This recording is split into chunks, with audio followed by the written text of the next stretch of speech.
Vesi voolab, puhastades ja vabastades. Nii nagu elu, mis liigub edasi rahus, liikumises ja muutuses. Iga hetk, iga hingetõmme viib mind lähemale sellele, kes ma olen. Täpselt siin ja praegu.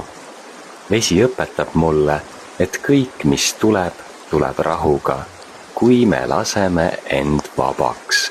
Ma ei põgene enam enda eest, ma ei hoia end kinni, ei karista ega tõuka eemale.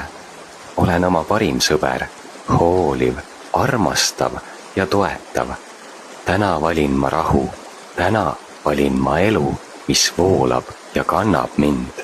Nagu see vesi, mis ei peatu, vaid liigub edasi.